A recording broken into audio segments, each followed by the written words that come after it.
The school bell rang, echoing through the small halls of West Side Elementary in Springfield. It signaled the end of another day, a moment of relief for Barron Trump. The classroom emptied quickly as the students grabbed their bags, chattering loudly as they spilled into the hallway. Barron stayed behind, sitting at his desk and staring at the stack of papers he still needed to grade. His tie was loosened, and his shoulders slumped. He loved teaching, but it wasn't the life he'd imagined for himself. Dreams of greatness once filled his heart, but they had been replaced by a quiet life in this small town. "I'm not meant to be here," he whispered under his breath. He sighed and leaned back in his chair, staring at the ceiling. The classroom was empty now, and the silence was deafening. As Barron pulled out his phone to distract himself, the door creaked open.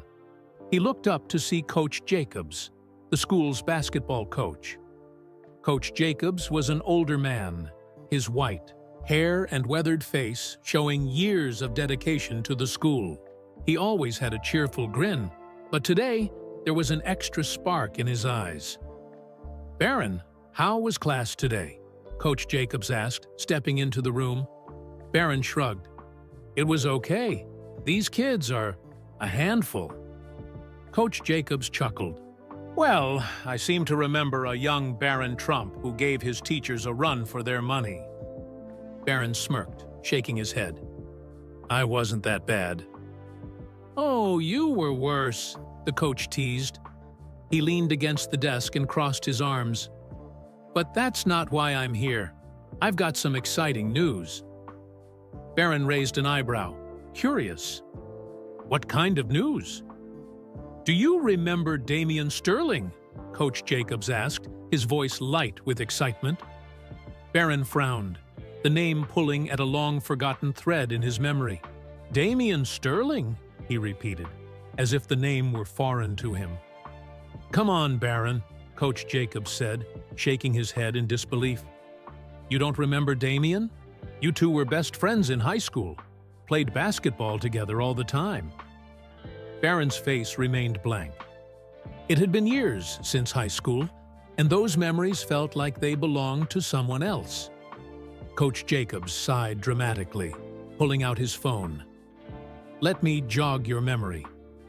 He handed Barron the phone, which displayed a photo of a tall, broad-shouldered man in a sleek basketball jersey. Damian Sterling's face was familiar now, though older and more confident than Barron remembered. "Damian Sterling," Coach Jacobs said again, smiling proudly. "He's one of the biggest names in basketball now. And guess what?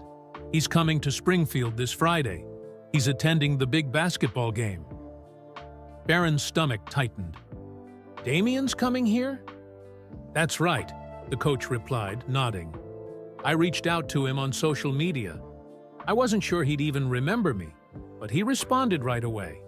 Said he'd be in town and would love to stop by the BVBB school." Barron forced a smile, but his mind was racing. The memories of Damian came rushing back. Memories he had tried to bury. The two of them had been inseparable in high school, spending countless hours on the basketball court. They'd talked endlessly about their future, about how they would both make it to the NBA. But those dreams had taken two very different paths. While Damian rose to fame, Barron's life had fallen apart. That evening, Barron couldn't stop thinking about Damian. As the sun set and the school emptied, he stayed, behind in his classroom, scrolling through articles and photos of his old friend. Damian was everywhere, on magazine covers, in interviews, and on highlight reels of famous games. His life seemed perfect. Luxury homes, glamorous parties, and adoring fans. Barron's heart ached. He thought about the life they had once planned, together, back when the world seemed full of possibilities. But that life felt like a dream that had slipped through his fingers. "Why didn't I stay in touch?" he wondered aloud, his voice echoing in the empty classroom. The truth was, Barron had avoided Damian for years. He didn't want to be a reminder of the life Damien had left behind, nor did he want to face the painful truth of his own failures. After high school, Barron had also been on track for a basketball career. He earned a scholarship and had the talent to go far. But one fateful night changed everything. Barron and a group of friends had gone out to celebrate a birthday. It was a night of laughter and fun, until the drive home. The car skidded on a patch of ice and slammed into a tree. Barron's right foot was crushed in the accident. The injury was devastating, requiring months of recovery. When he finally returned to the court, the pain in his foot was unbearable. Jumping, running, even walking felt like a struggle. He tried to push through, but his body had changed. His dreams of playing professionally were over. "You'll never play basketball at a professional level," the doctor had told him, his voice heavy with regret. Those words broke something in Barron. He spiraled into depression, watching as his scholarship was revoked and his dreams faded away. He drifted from job to job, never finding the sense of purpose he once had. Now, years later, Barron was a teacher at the very same school where he and Damien had played together. It wasn't the life he had planned, but it was a life he had accepted. He tried to focus on the good, helping kids learn, making a difference in small ways. But the emptiness lingered. As Friday approached, the school buzzed with excitement about Damien's visit. Students decorated the gym, and teachers whispered about the famous guest. Barron tried to avoid the conversations, but it was impossible to escape. His students asked him non-stop questions. "Mr. Trump, did you really play basketball with Damien Sterling? Are you going to the game, Mr. Trump?" Barron answered them with short, vague replies. He wasn't planning to go. The thought of seeing Damien again filled him with dread. What would Damien think of him now? Would he even recognize the man Barron had become? When the school day ended, Barron stayed behind, hoping to avoid running into Damien. But as he packed up his things, he heard voices in the hallway. One voice, deep and confident, made his heart stop. "Barron, is that you?" Barron turned slowly. There he was, Damien Sterling, larger than life, standing in the doorway. His smile was warm, his eyes full of joy. "Damien," Barron said, his voice barely above a whisper. "It's been too long, man," Damien exclaimed, walking into the room. He pulled Barron into a hug, his energy infectious. Barron froze for a moment before returning the embrace. "Yeah, it has," he said, his voice shaky. Damien stepped back, studying Barron with a grin. "You haven't changed a bit." Barron laughed nervously. "I could say the same about you." They talked for a while, catching up on surface-level details. Damien shared stories of his career, while Barron carefully avoided talking about his own life. But even as they laughed, Barron couldn't shake the feeling that Damien saw right through him. "You coming to the game tonight?" Damien asked, his tone casual. Barron hesitated. "I'm not sure." "You should come," Damien said, his voice firm. "It'll be like old times." Before Barron could protest, Damien was gone, leaving him alone in the quiet classroom. Barron sat down heavily, his mind racing. Seeing Damien again had stirred up emotions he thought he'd buried. The thought of facing the crowd, of seeing Damien on the court, was overwhelming. But deep down, Barron knew he couldn't avoid it forever. The classroom fell into silence after Damien left, but Barron's mind was anything but quiet. His thoughts swirled like a storm, filled with memories of what could have been. He ran his hands through his hair, leaning forward on his desk, overwhelmed by a mix of anxiety and nostalgia. Seeing Damien again had stirred something deep within him, something he had tried to keep locked away for years. Barron glanced at the clock. The basketball game was just hours away, and he couldn't stop his heart from racing. A part of him wanted to disappear, to avoid the confrontation altogether. But another part, a small flicker of courage, told him he needed to go. He needed to see Damien in action, to face the memories head-on. As the sun dipped below the horizon, the gymnasium at West Side Elementary began to fill with excited chatter. Students, parents, and staff packed the bleachers, buzzing with anticipation. The air smelled of popcorn and sweat, and the rhythmic sound of basketballs bouncing on the court echoed through the gym. Barron stood outside the gym doors, hesitating. His palms were sweaty, and his heart felt like it might burst out of his chest. He could hear the roar of the crowd and the announcer's voice introducing Damien Sterling, the hometown hero. Cheers erupted as Damien stepped onto the court, waving and smiling at the crowd. Barron took a deep breath and pushed the door open, slipping quietly into the back of the gym. He stayed near the shadows, hoping to go unnoticed. His eyes immediately found Damien, who towered over everyone else on the court. Damien looked as confident and charismatic as ever, his presence commanding the room. Barron couldn't help but feel a pang of jealousy. While Damien had gone on to achieve greatness, Barron had been left behind, his dreams shattered. As the game progressed, Barron watched Damien closely. He was no longer the scrappy teenager Barron had played with in high school. Damien's movements were calculated and precise, his skills honed by years of professional play. The crowd erupted with every shot he made, and Damien's laughter echoed across the court. Suddenly, Damien glanced toward the back of the gym, his eyes scanning the crowd. For a brief moment, his gaze locked with Barron's. Damien's face lit up, and he raised a hand, waving enthusiastically.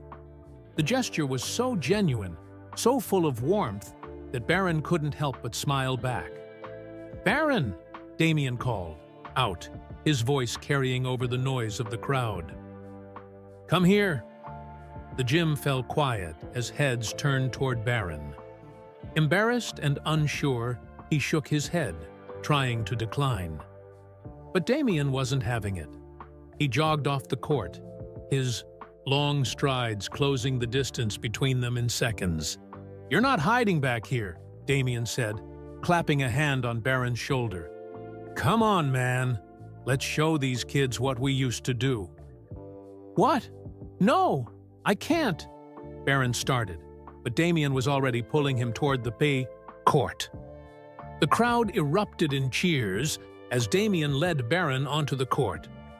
Barron's face burned with embarrassment, but there was something oddly comforting about being back on the hardwood. The smell of the gym, the feel of the court beneath his feet. It all brought back memories of the days when he and Damien ruled the basketball scene at Jefferson High. Damien tossed Barron a basketball. "Let's see if you still got it," he said, grinning. Barron hesitated, the ball feeling foreign in his hands. He hadn't played in years, and the thought of embarrassing himself in front of the crowd was almost too much to bear. But as the students and parents cheered him on, something inside him shifted. He dribbled the ball once, then twice, feeling a long-lost rhythm returning. "Go on, shoot," Damien encouraged. Barron took a deep breath, squared his shoulders, and aimed for the hoop. The ball sailed through the air and swished cleanly through the net. The crowd erupted, and Barron couldn't help but laugh, the sound of their cheers filling him with a sense of pride he hadn't felt in years. "Still got it," Damien said, clapping him on the back. After the game, the crowd dispersed, and the gym grew quiet. Damien found Barron sitting on the bleachers, his head bowed as he stared at the floor. "You okay?" Damien asked, sitting down beside him. Barron nodded but didn't look up. "Yeah, I'm fine. Just a lot to process." Damien leaned back, resting his hands on his knees. "You know, I always wondered what happened to you. Why you didn't follow through with basketball." Barron's chest tightened. He had dreaded this question for years, and now it was staring him in the face. "I got hurt," Barron said quietly, his voice barely audible. "Car accident. I tried to come back, but it wasn't the same. I couldn't play anymore." Damien was silent for a moment, his expression somber. "I'm sorry, man. I had no idea." Barron shook his head. "It's not your fault. Life just didn't go the way I thought it would." As they sat there, Damien reached into his pocket and pulled out a small card. "Here," he said, handing it to Barron. "That's my personal number. If you ever need anything at all, just call me, okay?" Barron stared at the card, overwhelmed by the gesture. "Thanks, Damien. That means a lot." Damien stood and offered his hand, pulling Barron to his feet. "We all have setbacks, Barron, but you're still here, and that means you still have a chance to build something great. Don't give up on yourself." Those words stayed with Barron long after Damien left. As he walked home that night, he thought about the dreams he had once shared with Damien and the life he had built since then. It wasn't the life he had planned, but maybe, just maybe, it wasn't too late to create something new. Barron walked slowly through the quiet streets of Springfield. The cool night, air wrapping around him like a blanket, Damien's words echoed in his mind. "You still have a chance to build something great. Don't give up on yourself." For so long, he had felt stuck, weighed down by the mistakes and misfortunes of his past. But now, for the first time in years, he felt a spark of hope. He reached the small shelter where he had been staying for the past few months. The building, worn and crowded, had been a temporary refuge after Barron's life took a downward spiral. It wasn't much, but it was better than nothing. Inside, Mrs. Green, the shelter manager, greeted him with a warm smile. "Good evening, Barron. How was the game?" Barron smiled faintly. "It was something else," he said, the memory of Damien pulling him onto the court bringing a small laugh to his lips. "Well, you've got some mail," Mrs. Green said, handing him a plain envelope. "It came while you were out." Barron frowned. He never received mail. Curious, he opened the envelope and pulled out a single piece of paper. His eyes widened as he read the words printed at the top. "Notice of employment opportunity." The letter was from Damien. It included an offer to join the local youth basketball league as an assistant coach, with a note scrawled at the bottom in Damien's unmistakable handwriting. "Thought you might like this. Let me know what you think. Damien." Barron's chest tightened. He stared at the letter, overwhelmed by the gesture. Damien hadn't just offered him a chance to reconnect with basketball. He had given him an opportunity to start rebuilding his life. The next morning, Barron sat in the shelter's common area, the letter in his hand. He thought about the countless hours he and Damien had spent on the court, the laughter, the camaraderie, and the dreams they had shared. Maybe coaching wasn't the NBA, but it was a way to give back, to inspire the next generation the way Coach Jacobs had inspired them. Barron picked up his phone and dialed Damien's number. The call rang twice before Damien's familiar voice answered. "Barron, what's up, man?" "I got your letter," Barron said, his voice steady but tinged with emotion. "Thank you. I'd love to give it a try." "Man, that's great to hear," Damien exclaimed. "I knew you'd say yes. You'll be amazing at this, Barron. Trust me." The next few weeks were a whirlwind. Barron met with the head coach of the youth league, who welcomed him warmly. He started assisting with practices, teaching kids the fundamentals of basketball, and sharing stories about his own high school days. The kids loved him, and for the first time in years, Barron felt like he was making a difference. Coaching reignited something in Barron, a sense of purpose he thought he had lost. He spent hours planning drills, reviewing plays, and mentoring the players. He even began joining in on the scrimmages, his body slowly adjusting to the physical demands of the sport. Though his injury still limited him, he found joy in simply being on the court again. Word of Barron's involvement spread through the community. Parents praised his dedication, and the players looked up to him as a role model. Even Coach Jacobs stopped by one day to watch a practice, his face beaming with pride. "I knew you had it in you, Barron," Coach Jacobs said after practice. "You've come a long way." One crisp Saturday morning, Barron arrived at the gym for a game. The stands were packed, and the energy was electric. As he helped the kids warm up, he noticed a familiar figure standing near the entrance. It was Damien. Barron walked over, surprised. "What are you doing here?" Damien grinned. "Thought I'd see my best friend in action. Heard you've been making waves around here." Barron laughed. "Well, it's not the NBA, but it's something." "It's more than something," Damien said, his tone serious. "You're changing lives, Barron. That's bigger than any championship." The game went well, with Barron's team securing a narrow victory.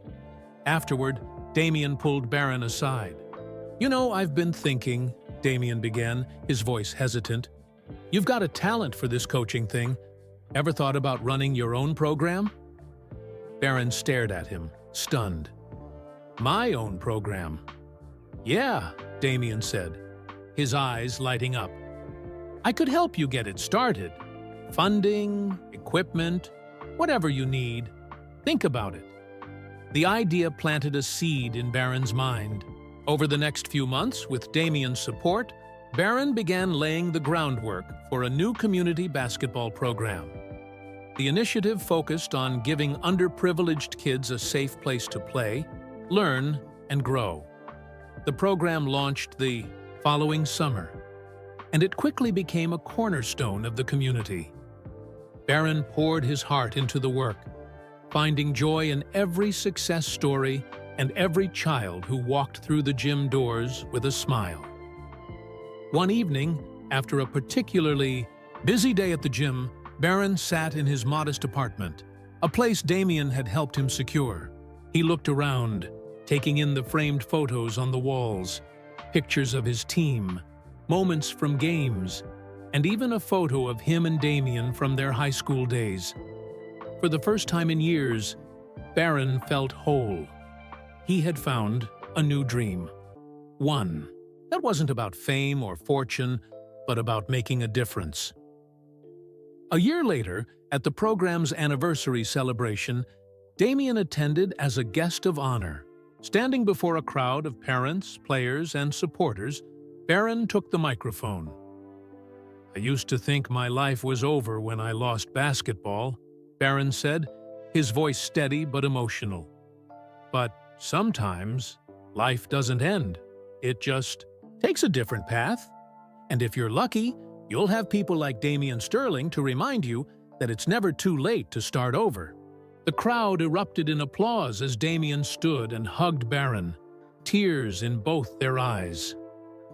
From that day on, Barron continued to build his legacy, not as a player, but as a mentor, a coach, and a friend. His life wasn't what he had imagined, but in many ways, it was more fulfilling than he ever could have dreamed. And through it all, he never forgot the words that changed everything.